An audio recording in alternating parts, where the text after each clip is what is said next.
You know, it's funny. I went back and I looked at my trade reaction video that I did the day the Sacramento Kings traded Tyrese Halliburton to the Indiana Pacers for Domantas Sabonis.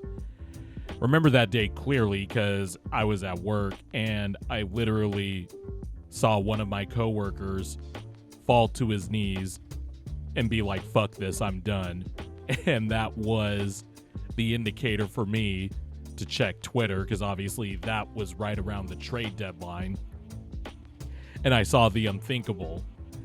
And it's just really insane that 3 years later, Tyrese Halliburton, that same guy,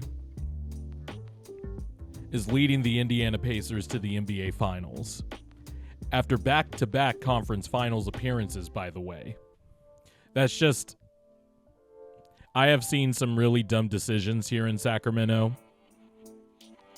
Luka obviously being passed up was one of them that happened in the moment.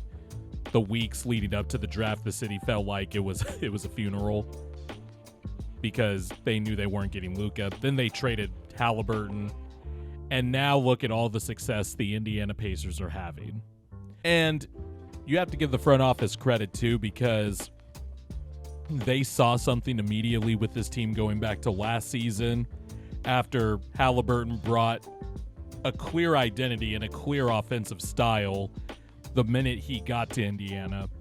Then in the 2023-24 season, you know, they go in and they make the trade to get a second star, Pascal Siakam, and those two guys led the Indiana Pacers to where they are tonight. They've drafted well. They changed their philosophy a little bit. Their defense is a lot better than what it was last year, and their defense really locked in tonight. Andrew Nembhard, I want to start with him first before I get into anything else. Andrew Nembhard was so good tonight. He could have literally missed every single shot he took, and I would not have cared. His defense on Brunson, the turnovers he was forcing, picking up for Aaron Nesmith a little bit, who is still hobbled by that ankle injury, and that's something I'm going to be talking about as we lead up to this OKC-Indiana Finals matchup. But Andrew Nembhard's defense on Jalen Brunson was incredible. And, you know, throughout the series, you know, Nembhard was kind of up and down defending Brunson. It felt like Brunson had a lot more success with everybody else, aside from Nesmith before he sprained his ankle. But something about Nembhard tonight, he really locked in. He was really good at not getting screened. He was really good at playing Brunson's spin moves. And then also, you know, being an aggressive defender, baiting moves out of Brunson to kind of anticipate the counter. And he forced a lot of turnovers tonight. Finally made some big shots, made some big threes to kind of blow the lead open. But to me, he was the MVP tonight because the Knicks needed every bit of Brunson in this series. He has been delivering. Really, the Pacers couldn't find an answer after Nesmith hurt his ankle, and Nembhard just absolutely put on a defensive masterclass. By the way, Andrew Nembhard, he was a 31st pick. Further illustrating the Pacers' team building, Miles Turner, even though he got thrown around like a rag doll tonight by Mitchell Robinson and was in foul trouble, was making big threes, was still guarding the paint as best as he could. Everybody contributed tonight. Very happy for TJ McConnell, too. Just as a Sixer fan, I will forever always love TJ McConnell. And then Tyrese Halliburton, slow start offensively, scoring-wise. He was still getting guys involved and stuff, but slammed the door shut on this series in the fourth quarter, like a superstar should. And really throughout this series, and I thought Indiana was winning in 6, they did the thing that I thought was going to hurt the Knicks the most. It was transition. But it wasn't just the transition. It was transition out of made baskets, transition off of dead ball stuff, forcing turnovers.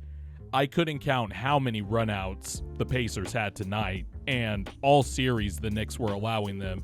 And it just felt like tonight was just an overload with leak outs, Halliburton getting hit-ahead passes up to Siakam. You know, TJ McConnell got a few as well. But it really just illustrated some of the reasons I picked the Pacers in 6.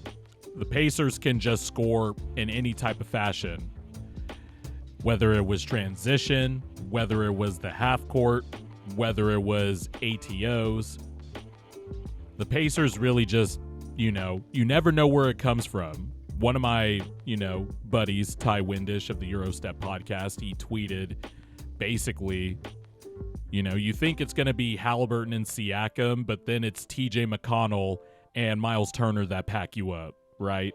But tonight, it was Thomas Bryant, who didn't play for a few games because Tony Bradley started playing better in the backup center minutes. But Thomas Bryant comes off the bench, hits 3 threes, 3 corner threes, and blows the game open. And also plays some pretty good defense, at least inspired and energetic defense. This entire video is going to be mostly Pacers praise. Well, I'll talk about the Knicks in a little bit. But it just goes to show how well built this Pacers team is. They drafted well. Miles Turner had been on the trade block literally since his rookie year 10 years ago and has stayed the course. And, I'm sure a lot of teams who didn't pony up for Miles Turner at any of these trade deadlines are certainly regretting it, because that is like the prototypical center you want if you want to play 5 out. Someone that could hit threes and protect the rim and rebound a little bit. Unfortunately, Jarris Walker got hurt in what looked like a gruesome injury. I don't want to speculate, but that replay was really unsettling. But then you trade first-round picks for Pascal Siakam last year, and that was sort of, because the Pacers at that point had established an identity as a really fast team and stuff like that. The Pascal Siakam trade really turned the Pacers into a serious team, because that was the change of pace they needed. Siakam's herky-jerky style with the ball in his hands, nice changeup, nice curveball if you want to do a baseball analogy, and also augments the fastball because Siakam can play in transition, can grab the rebound and go, and he's been shooting really well from 3 in these playoffs. Took more threes this regular season, and really was one of the main Pacers in this series that was constantly leaking out after Knicks makes or dead balls or anything like that.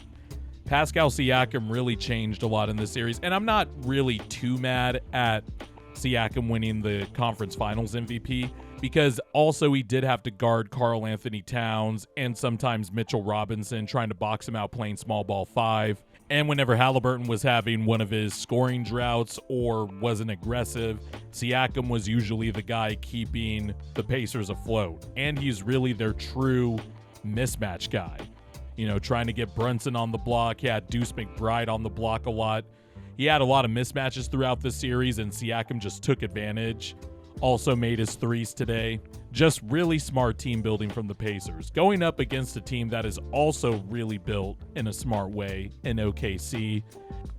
2 teams that, and this is something I will talk about leading up to the finals, but 2 teams that are set up really well to navigate the team building in a second apron era, where teams are now trying to navigate team building with contracts from the previous CBA and all that stuff, because now we're in year 2 of it. We're going to be in year 2 of this, truly. And these 2 teams are primed and set up for a while to at least be able to navigate, guys leaving, building around your stars and all that stuff. But really, I just felt like throughout this entire series, the Pacers were the better team than the Knicks. I think their play style is more effective than the Knicks, who really had to rely on Brunson and Karl Anthony Towns. But, of course, there's perils with that because Cat and Brunson aren't good defenders. And while the Knicks did tighten up these last few games, Cat reverted back to just playing in deep drop. Brunson was getting burned. Earlier in the series, Brunson was getting in foul trouble just because the Pacers were blitzing them and attacking him. I just felt like top down, the Pacers just had a better roster. Now, you could say the Knicks had the top 2 players in this series with Karl Anthony Towns and Jalen Brunson. But, honestly, with where we sit now that the series is over, you can make the case for Halliburton and Siakam too. But the Pacers, to me, had the better coach, the better roster versatility, the better play style, better identity, And not only that, a play style that's more conducive to, attack a defense from anywhere. And really, the Knicks are going to have nightmares about game one because that was the game they let slip away. I wasn't necessarily surprised that the Pacers came back in that game. I remember actually, I was watching that game with one of my friends who was a Knicks fan, but we were at the Kendrick Lamar concert that Wednesday. And literally when overtime ended, that's when Kendrick came on. So seeing the swing of emotions from my friend who literally had his heart ripped out in game one, but then Kendrick comes on to whacked out murals. That was pretty funny to see. But I really wasn't surprised when the Pacers came back in that one because they came back against the Bucks. They came back against the Cavs in the last series. Like, this Pacers team can score in bunches. They're resilient. And they have a superstar who, even through a bad shooting night or a struggling shooting night or a non-aggressive scoring night, when it's nut-cutting time in the, throes of a tight fourth quarter battle, Tyrese Haliburton is going to slam the door shut. And he has done it so many times throughout these playoffs. He did it again in Game 6 tonight, putting Cat in every action. And now, the Pacers, thanks to their nimbleness and their swift ability to build a team really fast, are back in the NBA Finals in the same fashion that they did it the last time they were in the Finals 25 years ago. Beat the Knicks in 6, and you move on.